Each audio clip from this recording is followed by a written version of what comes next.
기도합니다. 시편 118편 1절 2절 여호와께 감사하라. 그는 선하시며 그의 인자하심이 영원함이로다. 이제 이스라엘은 말하기를 그의 인자하심이 영원하다 할지로다. 아멘. 오늘 우리가 발딛고 살아가는 일상의 자리에서 목소리 높여 고백합니다. 여호와는 선하시며 그 인자하심이 영원함이로다. 때로 환경과 상황, 문제로 우겨쌈을 당한 자리에서 하나님의 인자와 선하심에 대해 의문을 가지게 될 때가 있습니다.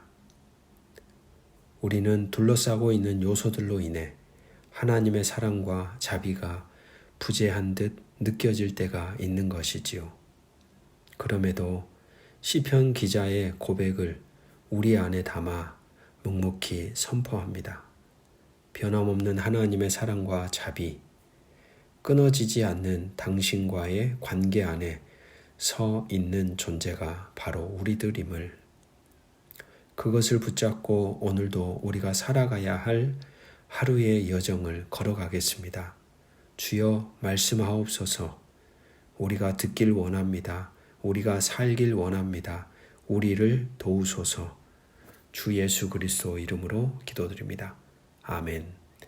오늘 우리에게 주시는 기록된 하나님 말씀은 신명기 20장 1절에서 20절 말씀입니다. 어제 본문과 연결되는 10계명의 6계명, 살인하지 말라라는 말씀에 대한 구체적인 해설로 계속해서 같은 맥락에서 읽어가 봅니다. 오늘 본문은 구체적으로 전쟁 수행 방식과 그에 따르는 제한에 대한 내용들이 기록되고 있습니다. 1절 말씀, 내가 나가서 적군과 싸우려 할 때에 말과 병거와 백성이 너보다 많음을 볼지라도 그들을 두려워하지 말라. 애굽 땅에서 너를 인도하여 내신 너의 하나님 여호와께서 너와 함께 하시느니라. 여러분, 전쟁할 때 가장 중요한 것은 무기겠죠. 그리고 병력의 수일 것입니다. 오늘 본문에 나오는 말과 병거는 오늘날의 최첨단의 무기와 같은 상징물입니다. 전쟁의 터전에서 그것을 볼 때 위축되는 것입니다. 과연 이길 수 있을까 하는 의문이 생겨납니다. 이스라엘은 이미 출애굽할 때 하나님이 행하신 일들을 경험하였고 들었고 알았습니다. 출애굽기 15장 1절의 말씀을 들어볼까요? 이때에 모세와 이스라엘 자손이 이 노래로 여호와께 노래하니 일렀으되 내가 여호와를 찬송하리니 그는 높고 영화로우심이요 말과 그 탄 자를 바다에 던지셨음이로다. 하나님의 말씀에 순종하는 그들을, 이스라엘을 애굽 땅에서 인도하여 내신 하나님, 그분이 그들의 전쟁과 함께 하심을 오늘 말씀도 분명하게 선언합니다. 분명 이스라엘 백성들이 치르는 전쟁이나 실질적으로 하나님이 이스라엘의 대적들과 싸우시는 전쟁임을 깨닫게 하십니다. 일명 하나님의 전쟁이죠. 하나님을 믿는 사람들이 하나님 말씀에 순종하며 그분의 뜻을 따라 살아가다가 부딪히게 되는 다양한 전쟁, 갈등의 현장, 그곳은 사람의 전쟁이 아니라 하나님의 전쟁이 됩니다. 즉 하나님이 함께 하시는, 하나님이 행하시는, 하나님이 지지하시는 전쟁입니다. 그렇게 눈에 보이는 어떤 세력과 능력과 소유, 사람들에 위축되지 말고 묵묵히 하나님 편에서 우리가 해야 할 일들을 감당하며 걸어가기만 하면 됩니다.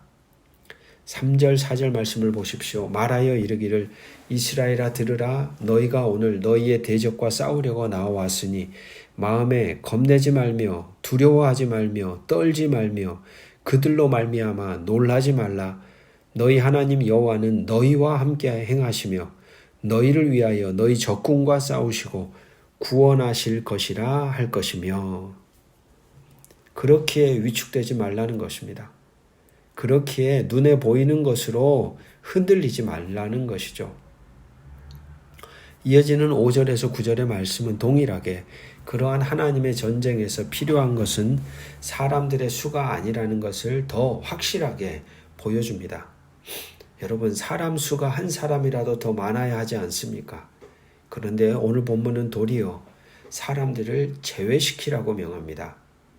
첫 번째 세 부류의 사람들이 나오죠. 새 집, 그리고 새 포도원, 그 다음에 새 아내입니다. 이들은 필수적으로 보이고 마지막 부류였던 마음이 허약한 자가 추가됩니다. 여러분, 고대 근동에서 새 부류, 즉 새 집을 짓고도 그 집에 살지 못하는 사람들 첫 번째, 두 번째, 포도나무를 심고도 그 열매를 먹지 못하는 사람들 두 번째, 그리고 세 번째, 약혼을 하고도 약혼녀와 결혼하지 못하는 사람들 세 번째. 이들은 널리 알려진 무익한 저주를 받은 사람들로 여겨졌습니다. 허무한 저주를 받았다라고 사람들이 생각했다는 것이죠. 안타까운 사람들인 겁니다. 한마디로. 즉 이들에게 이러한 저주가 있는데 그런 이들이 만약에 전쟁에 나가서 전사해 버린다면 여러분, 이처럼 비참한 일이 어디에 있습니까? 그러니까 그 사람들은 애시당초 전쟁에 나가지 못하도록 제외시켜주는 겁니다. 인생이 더 비참해지지 않도록 막아서는 것이죠. 그러면서 동시에 이러한 규정은 군사력과 승리가 최종적으로 자신들이 소유한 군대에 있는 게 아니라 하나님에게 있다는 확실한 믿음임을 보여줍니다. 이러한 사람들을 제외하고도 충분히 승리케 하시는 하나님에 대한 믿음 말입니다.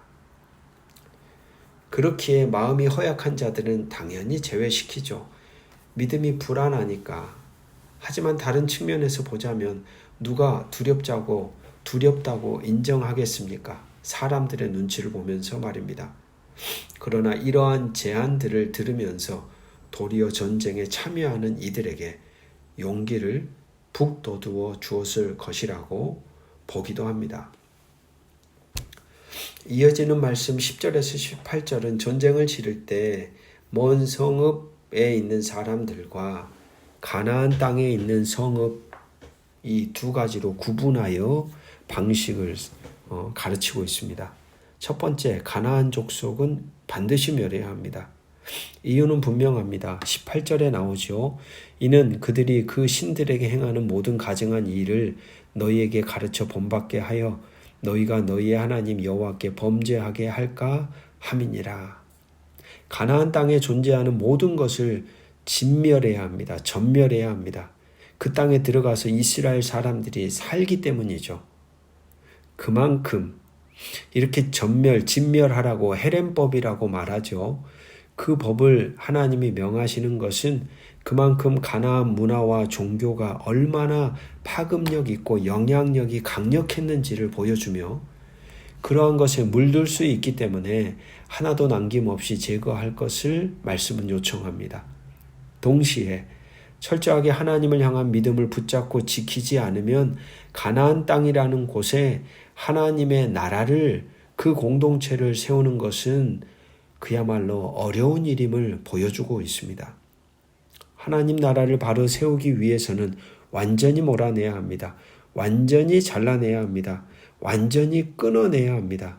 그럴 때 하나님 나라가 그 땅에 바로 세워지고, 그럴 때 하나님의 나라가, 하나님의 백성들이 지켜진다는 것을 강조하고 있습니다. 물들 수 있는 연약한 이스라엘을 염두하신 말씀이죠. 그리고 두 번째 전쟁의 방식은 먼 성읍들과의 전쟁입니다. 가나안 밖에서 전쟁할 때 말씀을 쭉 읽어보면 가장 먼저는 화평을 선언하라고 시작합니다.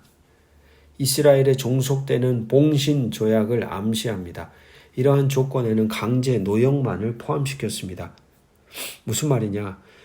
이제 힘을 가졌으니까 정복하고 나서 자기들 마음대로 힘없는 약자들을 부릴 수 있지 않겠습니까? 그러나 제한 조건이 걸려 있는 것이죠. 굴욕적이거나 인권 침해나 과도한 잔혹 행위나 약탈은 허용하지 않았다는 겁니다. 하나님이 제한을 두십니다. 힘을 가졌다고 하여 상대를 제압하였다고 하여 그들의 존재를 자신들의 마음대로 함부로 취급해서는 안 된다라고 못 받고 있습니다. 사실 다른 나라들이 정복한 나라 백성들을 제멋대로 취급했습니다.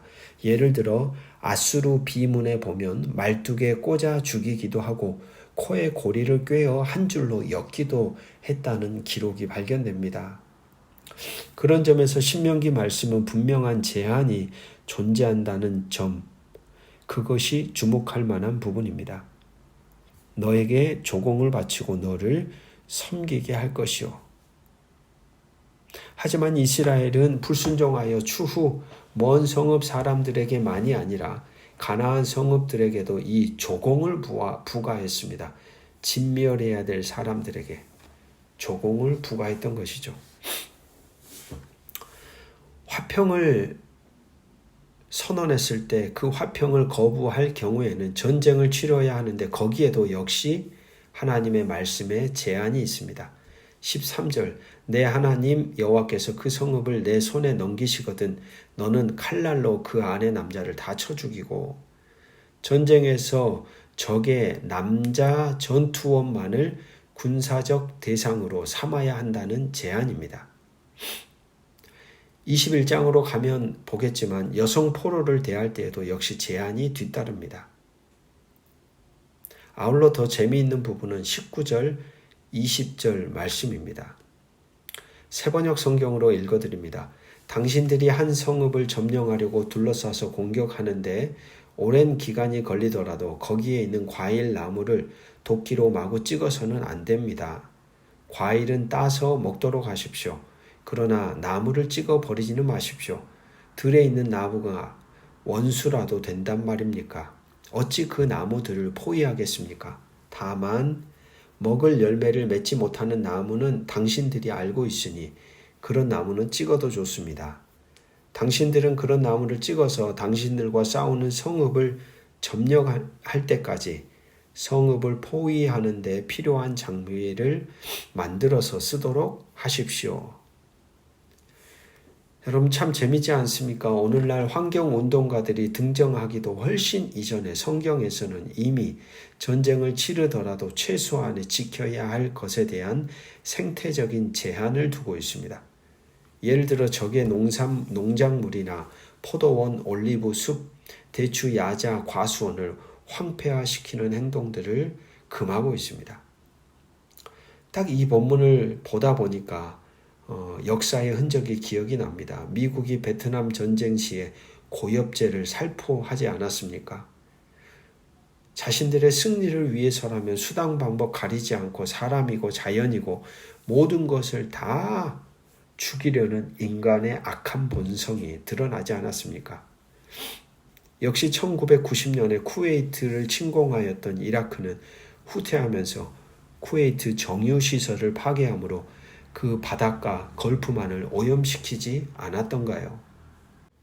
참 그러고 보면 오늘 읽은 본문은 전쟁을 치르더라도 인도적인 전투 배제를 제한을 보여주고 사전에 협상을 요구하게 하고 비폭력을 선호하고 패배자 처분을 제한하고 남성 전투원만을 죽이도록 하고 여성 포로나 다른 아이들을 인도적이며 존엄하게 대하라고 마지막 생태적 제한까지 주장하고 있다는 점에서 지금 오늘날 지구 위에 일어나고 있는 반인륜적인 전쟁의 현장에 대해 다시 생각하게 만듭니다.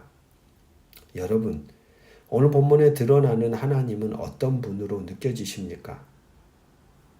제 마음에는 싸우더라도 최소한의 지켜야 할 것을 지켜가도록 만드시는 하나님입니다.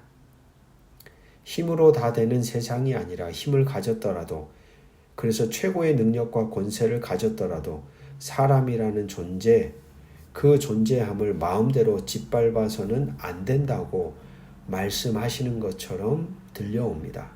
우리가 사는 세상을 보십시오.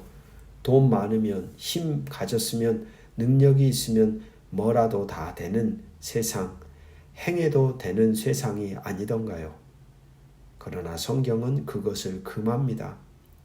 제 아무리 많은 걸 가지고 행할 수 있어도 사람이라면 해야 할 일과 하지 말아야 할 일이 엄연히 존재함을 아는 사람들, 그것을 분별하여 최소한의 타인의 존엄함을, 인권을 지켜주는 존재로 살아가라고 말씀하고 있습니다. 오늘 그런 삶을 여러분에게 주어진 힘과 능력과 권세로 관계 안에서 지켜가는 사람들로 저와 여러분이 걸어가시기를 주의 이름으로 축복합니다. 기도하겠습니다. 힘으로 다 되는 세상이라고 우리는 듣습니다. 돈으로 다 되는 세상이라고 또한 듣습니다. 권세를 가지면 뭘 해도 다 괜찮다고 우리는 듣습니다. 그러나 하나님의 형상을 소유한 존재 사람임을 깨닫는다면 최소한 해야 할 일과 하지 말아야 할 일을 구분해야 합니다. 사람이라면 마땅히 해야 할 일이 있습니다. 그러나 사람이라면 절대 해서는 안 되는 일이 또한 존재합니다. 오늘도 우리가 마주하는 모든 사람들을 만나게 될 때 분별하게 하옵소서. 존귀한 하나님의 형상들을 우리에게 허락된 힘과 능력과 권세로 함부로 대하는 악한 일을 버리게 하시고 오히려 우리에게 허락된 힘과 능력과 권세와 소유를 가지고 곁에 있는 이들을 죽게 만드는 자들이 아닌 살아나게 하는 자로 아름다운 인생을 걸어가는 우리 모두가 되게 하옵소서. 주 예수 그리스도 이름으로 기도합니다. 아멘.